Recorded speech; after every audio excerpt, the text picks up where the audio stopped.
주온 찬양대의 찬양으로 하나님께 영광 돌립니다.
여러분, 부활하신 예수님께서 두려워서 떨고 있는 제자들을 찾아오셔서 가장 먼저 하셨던 말씀이 무엇인지 아십니까? 너희에게 평안이 있을지어다, 이렇게 말씀을 하셨습니다. 제가 이번 주에 생명의 삶 빌레모서 말씀을 이렇게 묵상하다 보니까 바울이 첫 번째 인사를 이렇게 하는 것을 보았습니다. 빌레모서 1장 3절에 보시면 하나님 우리 아버지와 주 예수 그리스도를 좇아 은혜와 평강이 너희에게 있을지어다. 여러분, 성도가 서로에게 평강을 비는 것은 성도의 특권입니다. 요즘처럼 염려가 많고 불안하고 또 우울한 그러한 시대를 살아가는 그러한 자들에게 믿는 자로서 하나님의 평안을 빈다는 것, 그것은 우리가 세상 가운데 비칠 수 있는 영향력이다, 그렇게 생각을 합니다. 우리 옆에 계신 분들하고요, 그리스도의 평안이 함께 하시길 바랍니다. 한번 인사를 나누겠습니다. 그리스도의 평안이 함께 하시기 바랍니다. 주님께서 함께 하십니다. 여러분, 불안함이나 염려됨이나 우울함으로부터 묶이지 마시기를 바랍니다. 우리 9월이 시작되었습니다. 우리 9월 한 달도 그리스도의 평안이 여러분들의 가정과 삶 가운데 함께 하시기를 주님의 이름으로 축원합니다. 이번 9월은요, 우리 재직 세미나가 있는 달입니다. 그래서 9월을 훈련의 달로 정했고요.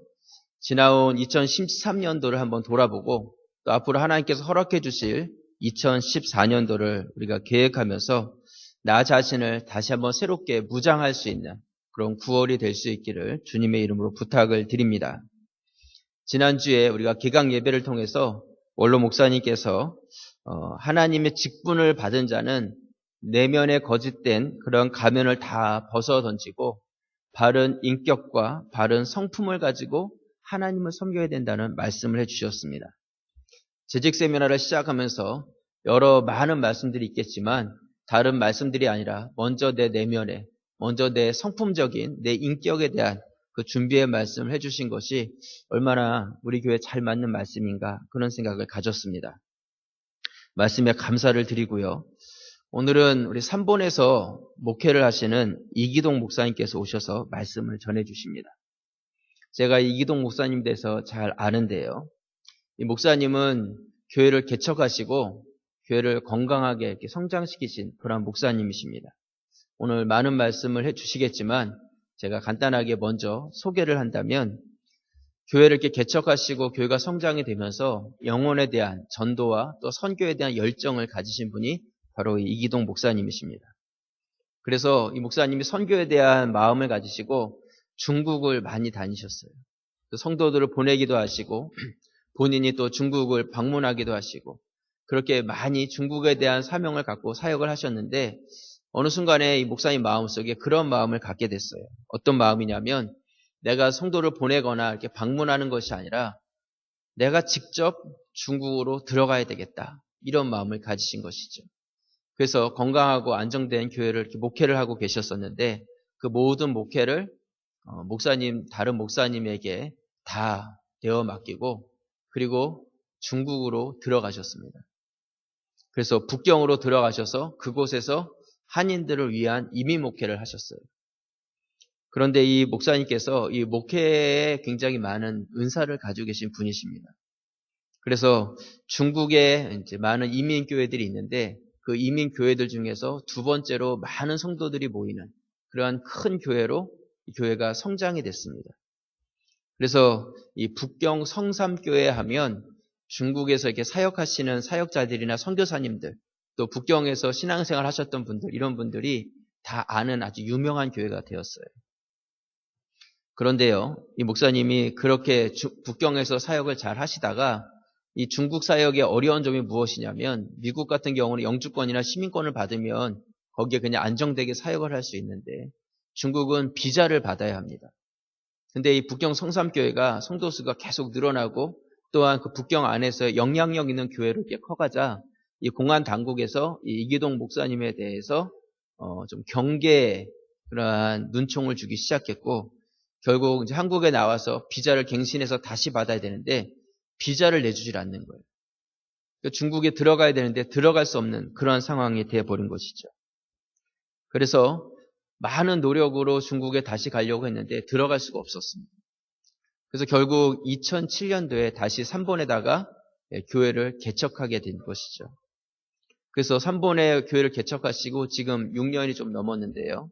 지금 교회가 계속해서 성장을 해서 저희 교회보다 더 많은 성도들이 모이는 교회로 성장이 됐어요. 굉장히 목회적 달란트가 있으신 분이시죠. 이런 목사님을 우리가 모시게 된 것에 대해서 큰 은혜라고 생각을 하고요. 아마 여러분들이 세미나에 참석하시면 단지 어떤 지식적인 그런 부분들이 아니라 내 안에서 고민됐던 부분들, 좀 답답했던 문제들, 어떻게 해야 될지 모르는 그러한 부분들에 대해서 하나님께서 분명히 각자에게 해답을 주시는 그런 시간이 될 것이다. 그렇게 믿습니다. 여러분들이 사모하는 마음으로요, 참석해 주시길 바라고요. 다른 약속 잡지 마시고 혹시 약속이 잡혔더라면 약속을 취소하시거나 그분을 저희 교회로 오라고 하세요. 그래가지고 저희 교회에서 만나시거나 그래서 여러분들이 이 세미나에 다 참석해 주시기를 바랍니다. 제가 이기동 목사님 대해서 어떻게 잘 아냐면요. 저희 아내가 6남매입니다. 6남매인데 아들 하나에 딸이 5입니다. 저희 아내가 몇 번째냐면 막내 6번째예요. 그래서 위로 언니가 4분이 계시고 5번째 오빠가 계시고 오빠를 낳았을 때 할머니가 아들은 2을 키워야 된다. 하나 더 낳으라 그래서 낳은 게 저희 아내예요. 저희 아내가 6번째거든요. 그래서 이게 6남매인데 이 딸 5 중에 3분이 지금 사모세요. 그래서 둘째, 넷째, 여섯째가 사모로서 지금 목회 사역을 하고 있습니다. 그리고 바로 위에 오빠도 목사로서 목회를 하고 계세요. 그러니까 6남매 중에 4명이 목회를 하고 있습니다. 네, 오늘 오시는 이기동 목사님이 그 둘째 언니의 남편이에요. 그러니까 저희 아내한테는 형부고 저한테는 손 위 동서 되시는 분입니다. 그러니까 잘 알 수밖에 없죠. 그렇죠? 네. 네, 목사님은 좀 이렇게 불도저 같이 막 이렇게 밀어붙이시면서 개척하셔서 사역하시는 분이시기 때문에 저하고는 좀 다르세요.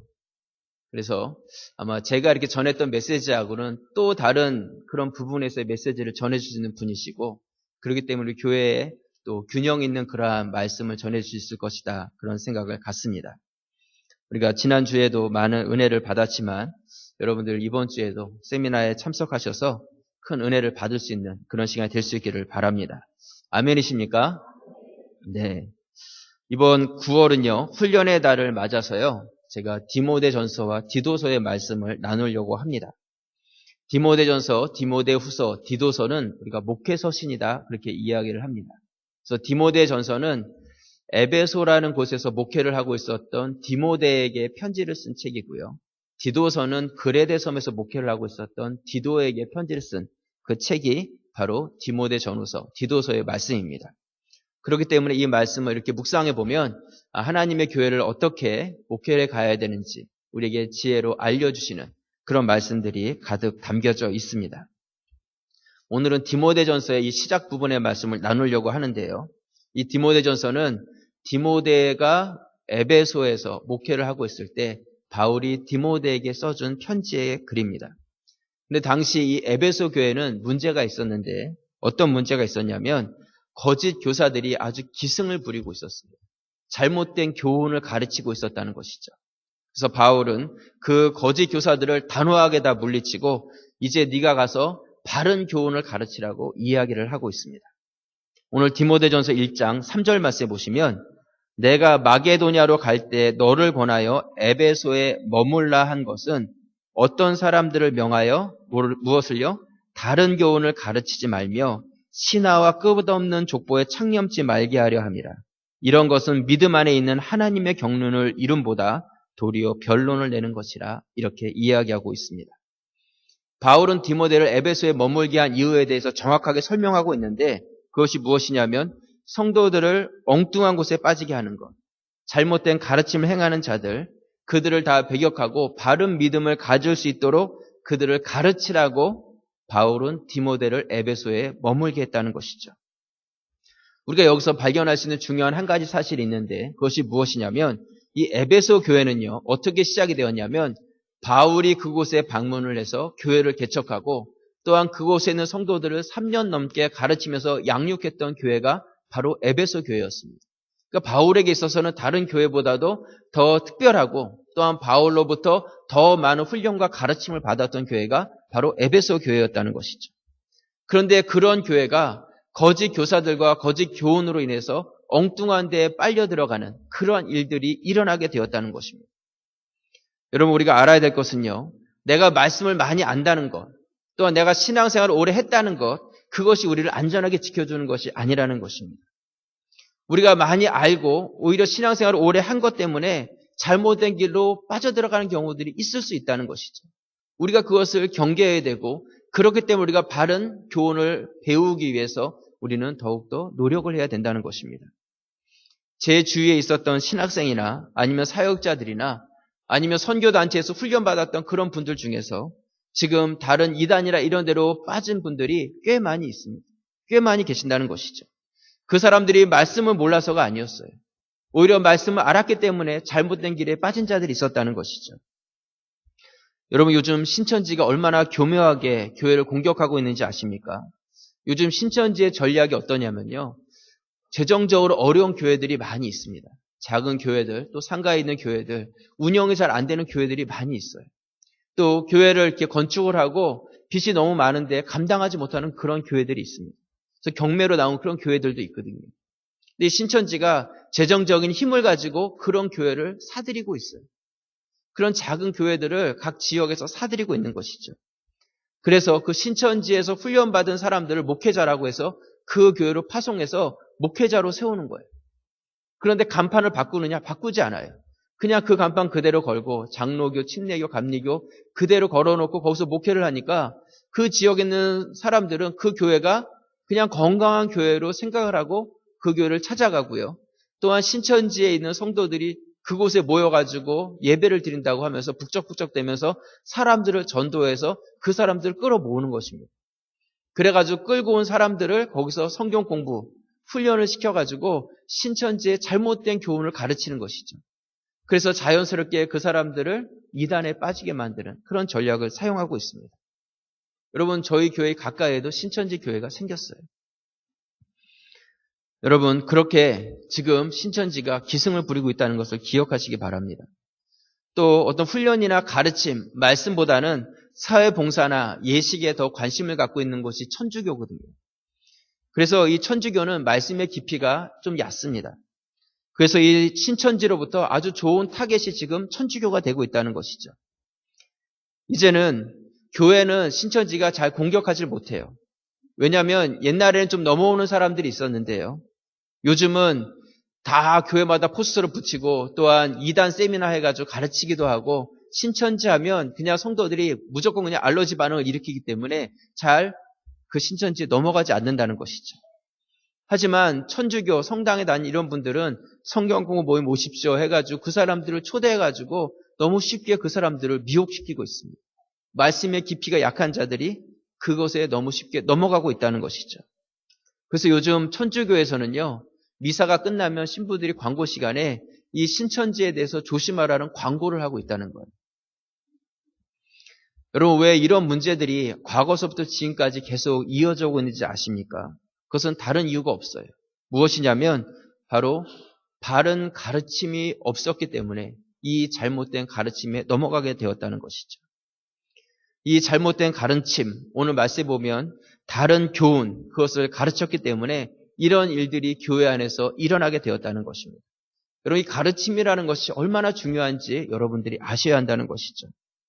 여러분, 교회는요, 훈련과 가르침의 시간이 반드시 있어야 합니다. 그것이 바로 교회를 건강하게 만드는 것이에요. 교회의 기능 중에 하나가 무엇이냐면 말씀인데, 예배와 말씀 이야기하는데 이 말씀이 무엇이냐면 바로 훈련이고 가르침을 이야기하는 것입니다. 그래서 교회가 그 기능을 감당하기 위해서는 훈련의 사역, 가르침의 일들을 계속해서 행해야 한다는 것이죠. 만약에 가르치지 않는 교회라면 교회로서의 기능을 잃어버리는 것입니다. 예수님도요, 제자들을 선택하셔서 그들을 가르치셨습니다. 예수님은 12명의 제자를 가르치셨고 그 중에 한 명의 제자는 떠났고 11명의 제자만 남았습니다. 그런데 그 11명의 제자가 나가서 복음을 전하고 많은 또 다른 제자를 만들었기 때문에 지금까지도 우리가 복음을 들을 수 있게 되었고 지금도 복음이 땅끝까지 전해지고 있는 것입니다. 여러분, 우리도 그 사명이 있는 거예요. 가르침의 사명이 있다는 것이죠. 먼저 가까운 우리의 자녀부터 우리의 다음 세대부터 그들을 가르치고 우리가 받은 사역을 그들에게 이어갈 수 있도록 해주어야 합니다. 그래서 그들을 훈련시키고 무장시키는 그런 일에 우리 교회와 성도들이 열심과 열정을 내줄 수 있기를 부탁을 드립니다.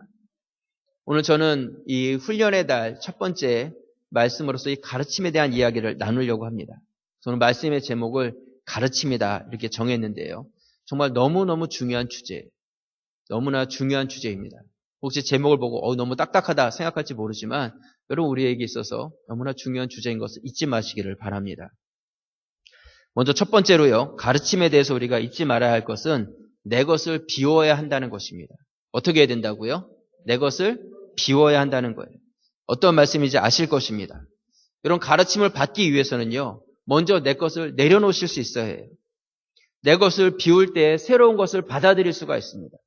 내 것을 비우지 않는 사람은요. 아무리 새로운 것을 주고 좋은 것을 주어도 채울 수가 없습니다. 왜냐하면 이미 내 안에 모든 것이 가득 차 있기 때문에 다른 것이 들어올 수가 없는 것이죠.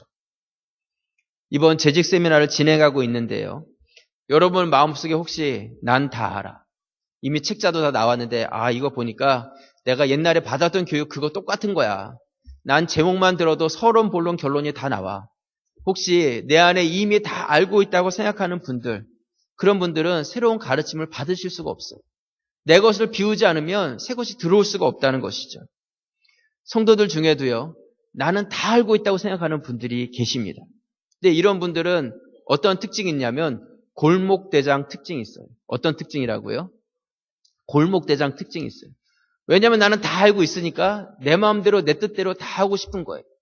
왜냐하면 이 부분에 대해서 내가 알고 있고 내가 가지고 있는 지식이 다른 사람보다 더 뛰어나고 더 많이 알고 있으니까 내가 하고 싶은 대로 다 따라와야 된다고 생각을 하는 것이죠. 물론 그런 분들이요. 다른 분들보다 더 많이 아는 것은 사실입니다.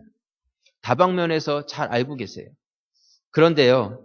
다방면에서 잘 알고 계시는 분들의 약점이 무엇이냐면 어떤 한 분야에 대해서 깊숙이 알지는 잘 못한다는 것이죠. 그렇기 때문에 많이는 알고 있지만 그 분야의 전문가를 만나면 망신을 당할 수도 있습니다. 여러분, 우리가 가르침을 받기 위해서는요. 먼저 나 자신이 알고 있다는 그 생각을 다 내려놓으실 수 있어야 합니다. 그것이 필요하다는 것이죠. 오늘 디모데전서 1장 5절 말씀에 보시면 경계의 목적은 청결한 마음과 선한 양심과 거짓 없는 믿음으로 나는 무엇이라고요? 사랑이거늘 사람들이 이해에서 벗어나 헛된 말에 빠져 율법에 무엇이요? 선생이 되려 하나 자기의 말하는 것이나 자기의 확증하는 것도 깨닫지 못하는도다. 이렇게 이야기하고 있습니다. 바울은요. 거짓 교사들에 대한 잘못을 정확하게 지적하고 있는데 그들의 잘못이 무엇이냐면 행실보다는 말만 앞선 자들이라는 거예요. 이 사람들은 공동체를 세우는 참 원리인 사랑, 믿음, 여기에는 관심이 없고요. 그들이 원하는 것은 무엇이냐면 단지 선생만 되고 싶어 했다는 것이죠. 그냥 가르치는 자만 되고 싶어 했다는 것입니다. 여러분 사람은요. 누구나 선생이 되고 싶은 마음이 있어요. 누구나 가르치고 싶은 마음이 있다는 것이죠. 그런데 오늘 성경은 뭐라고 이야기하고 있냐면 그러기 위해서 먼저 정결한 마음과 선한 양심과 거짓 없는 믿음을 가지고 그것을 내 안에 있는지 먼저 점검해 볼 수 있어야 된다. 이야기하고 있습니다. 그런데 사람들은요. 먼저 내 안에 그런 것이 있는지 점검해 보기보다는 나를 보기보다는 다른 사람을 보고 다른 사람을 점검해 보기를 좋아한다는 것이죠. 그것은 잘못됐다는 것입니다. 나를 점검해서 내 안에 잘못된 것들을 내려놓을 수 있어야 한다는 것입니다. 여러분 성도들이 하나 되는 것이 쉽겠습니까? 아니면 믿지 않는 사람들이 하나 되는 것이 쉽겠습니까? 어떠세요? 예? 이것도 저것도 아닌 것 같으세요? 예. 여러분 제가 훈련에 다르기 때문에 말씀을 드리는데요. 성도들이 하나 되는 게 더 어려워요. 성도들이 하나 되는 것이 더 어렵습니다. 여러분 사람은요 원래 고집스러운 존재예요. 자기 것을 주장하고 싶어하는 것이 사람의 마음이라는 것이죠. 그런데 신앙이 있는 사람들이 더 고집스럽습니다. 왜 그런지 아세요? 신앙 있는 분들은 진리가 내 편이라고 생각을 해요. 내가 생각하는 것이 다 옳다고 생각하는 것이죠. 그렇기 때문에 다른 사람들의 것을 잘 받아들여지지 못하고요. 하나 되지가 못하고 타협하지를 못한다는 것입니다. 그래서 신앙 있는 분들은 오히려 타협이라는 것을 몰라요. 타협이란 단어 자체를 굉장히 싫어합니다. 물론 우리가 하나님의 말씀에 대해서는 타협할 수가 없죠. 하지만 주님의 일을 감당해감에 있어서 성도와 같이 동역해 갈 때에는 서로 간에 타협도 하고 양보도 하고 또한 내가 잘못한 것을 인정도 하고 남의 것을 받아들이기도 하고 그러면서 하나 되어 갈 때에 그러므로 인해서 주님의 뜻이 이루어져 갈 수 있다는 것입니다. 저는 오늘 말씀을 이렇게 묵상하면서요. 나를 비워야 된다 말씀을 드렸는데 나를 비운다는 것이 도대체 어떤 의미일까? 제가 이렇게 생각을 하다가 제 안에 깨달아진 것이 있어요.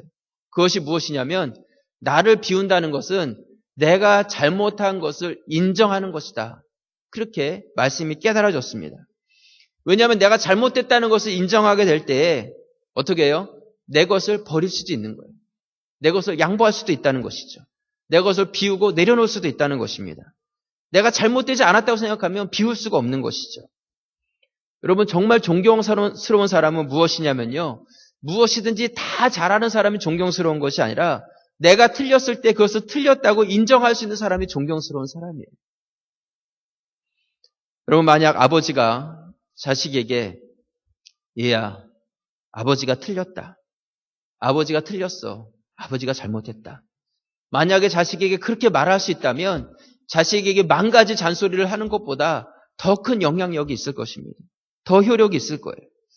선생님이 학생에게 얘들아 선생님이 틀렸네. 선생님이 잘못했다. 만약에 선생님이 그렇게 인정할 수 있다면 그것 자체가 어떤 한 가지 지식을 가르치는 것보다 그 아이들에게 더 큰 인성을 가르칠 수 있는 그런 교훈이 될 수 있을 것입니다. 그럼 목사도 마찬가지입니다. 목사라고 다 완전하겠습니까? 잘못할 수 있어요. 또한 그것을 숨기고 싶을 때도 있습니다.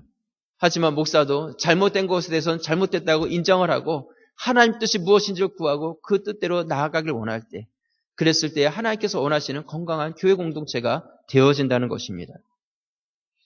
오늘 바울은요. 디모데전서를 통해서 하고 싶은 말씀이 바로 그것이었어요. 너희 안에 잘못된 가르침이 있다는 거예요. 너희 안에 잘못된 가르침을 가지고 서로 선생이 되고 싶어하는 마음만을 가진 자들이 있다는 것이죠. 너희가 그것을 인정하고 우리가 잘못했습니다. 내가 잘못했습니다. 바른 교훈 앞에서 나의 잘못을 뉘우치고 그것을 인정하고 나의 과거의 모든 것들을 다 비우고 내려놓고 새로운 그 디모데의 말씀을 통해서 하나님의 말씀을 다시 한번 그들에게 채우라고 말씀하고 있는 것이죠. 여러분 우리 9월은 훈련의 달입니다. 재직 세미나가 시작이 되었어요. 아마 이 9월 한 달은요. 여러분들이 지금까지 듣지 못했던 그런 이야기를 들으실 수도 있어요. 들을 때 조금 불편한 이야기가 들려질 수도 있습니다. 제가 여러분들에게 말씀드릴 수도 있고요. 강사 목사님들을 통해서 그런 말씀이 여러분들에게 들려질 수도 있습니다. 내 안에서 소화되지 않는 그러한 말씀들이 들려질 수도 있고요. 듣기 싫은 말씀을 하나님께서 들려주실 수도 있습니다. 그런데 여러분 제가 드리고 싶은 말씀은 우리가 언제까지 어린아이와 같은 그런 신앙에 머물러 있겠습니까? 하나님께서 우리가 자라가기를 원하세요. 단단한 식물을 먹고 소화시킬 수 있는 자가 되길 원하십니다. 강하게 되고 그리스도의 군사가 되길 원하신다는 것이죠. 여러분 남자들이 군대를 가지 않습니까? 군대에 가서 고된 훈련을 참아냅니다. 그러면서 몸도 또한 정신도 다시 한번 새롭게 돼서 강한 군대로 강군으로 다시 태어나는 것이 바로 군대입니다.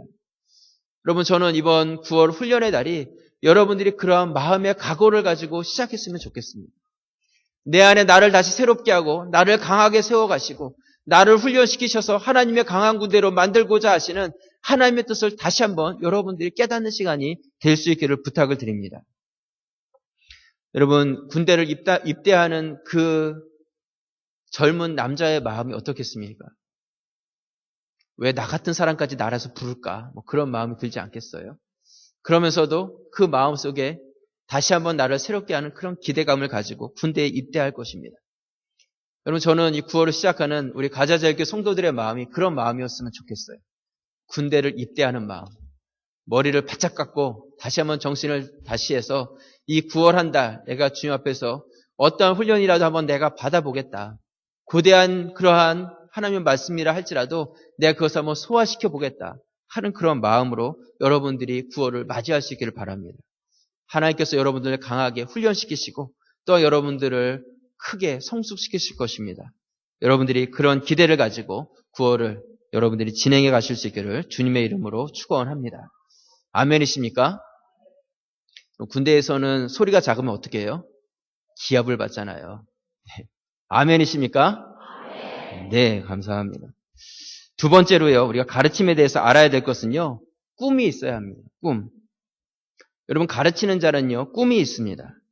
단지 가르치는 목적이 돈을 벌기 위해서나 아니면 내가 좀 안다고 우월감을 드러내기 위해서 가르치는 것은 그것은 진정한 가르침이 아니겠죠. 가르치는 자에게는 분명한 사명감과 꿈을 가지고 있습니다. 또 가르침을 받는 사람도 꿈이 있어요. 내가 이것을 배움으로 통해서 단지 지식을 쌓아가는 것이 아니라 나의 삶의 인격과 또한 나에게 새로운 변화가 그러한 꿈을 가지고 우리는 배움의 시간을 갖는다는 것이죠. 제가 이 훈련의 달, 재직 세미나가 있기 때문에 계속 언급을 하는데요. 여러분 꿈을 가지시기 바랍니다.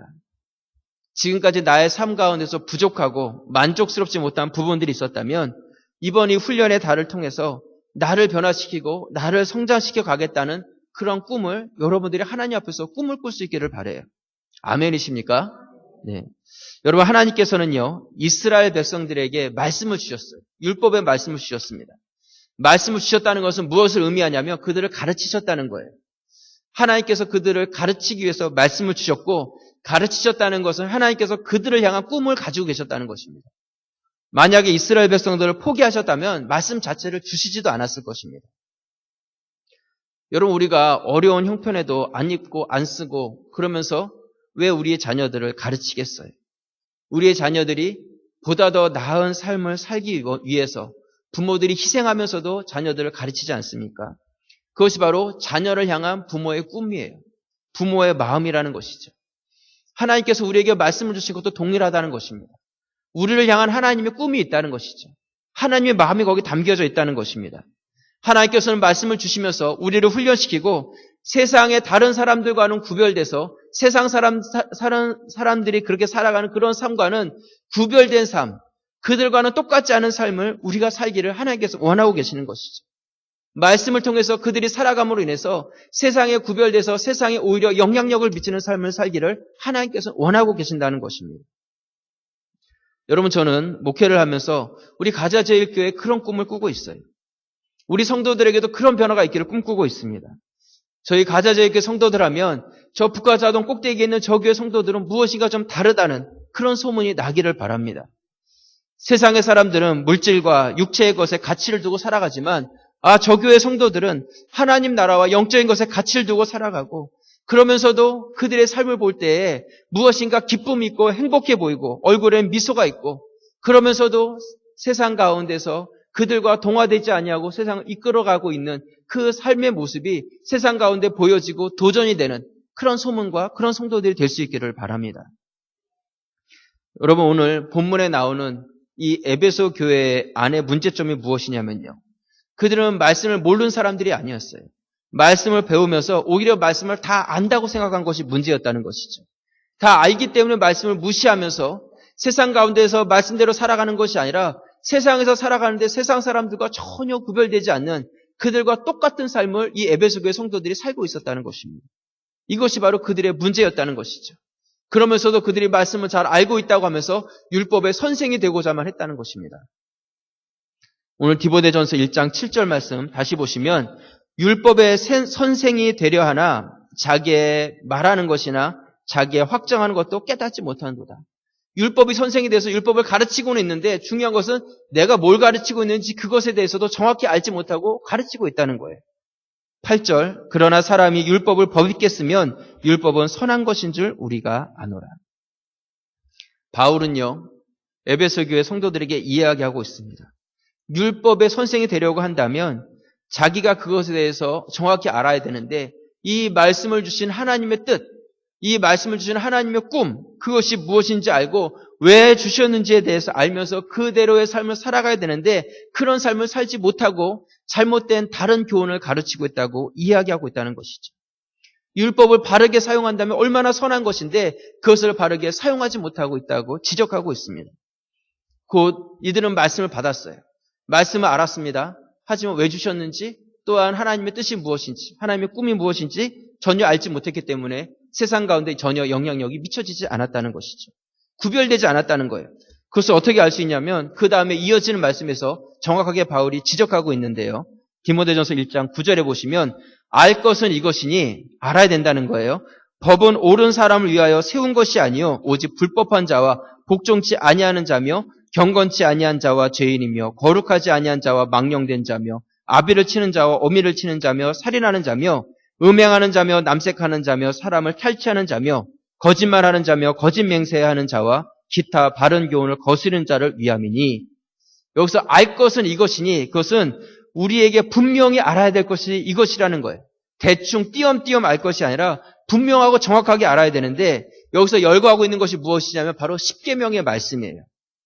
말씀을 좀 계속 띄워주시기 바랍니다. 여기 보면 불법한 자와 복종치 아니하는 자와 경건하지 아니한 자와 죄인과 거룩하지 아니한 자와 망령된 자를 언급하고 있는데 이것은 10계명 중에서 1계명부터 4계명 하나님과의 관련된 계명을 이야기하고 있습니다. 불법하고 복종하지 않는다는 것은 하나님을 하나님으로 인정하지 않고 하늘에 있는 것, 땅에 있는 것, 땅 아래에 있는 그 형상을 만들어 놓고 거기에다 절하고 있는 1계명과 2계명을 어기는 그런 자들에 대해서 이야기하고 있습니다. 하나님을 하나님으로 인정하지 않는 죄를 이야기하고 있는 것이죠. 또한 거룩하지 않다는 것은 안식일을 거룩하게 지키지 않는 자를 이야기하는 것이고 망령되다는 것은 하나님의 이름을 망령되이 일컫는 자들이 그 에베소 교회 안에 있었다는 것을 지적하고 있는 것입니다. 아버지를 치고 어미를 치는 자는 5계명인 무엇이에요? 부모 공경의 죄를 어기는 자를 이야기하는 것이고 6계명인 살인하는 자, 7계명이 무엇이에요? 간음죄를 짓고 있는 여기 보면 음행하는 자와 남색하는 자, 사람을 탈취하는 도둑질하는 자, 거짓 증거하는 자, 그리고 기타 바른 교훈이라는 것, 그것은 다른 모든 계명을 이야기하고 있다는 것이죠.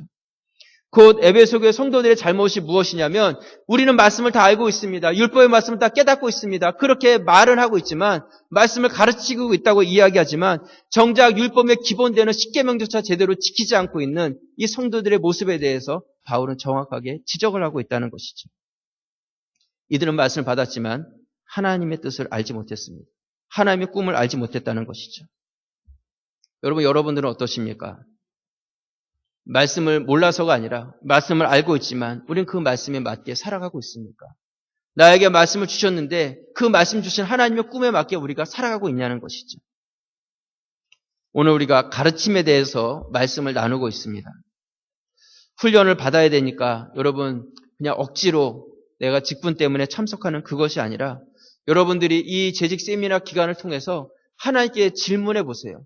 하나님, 나를 통해서 이루고자 하시는 하나님의 뜻이 무엇입니까?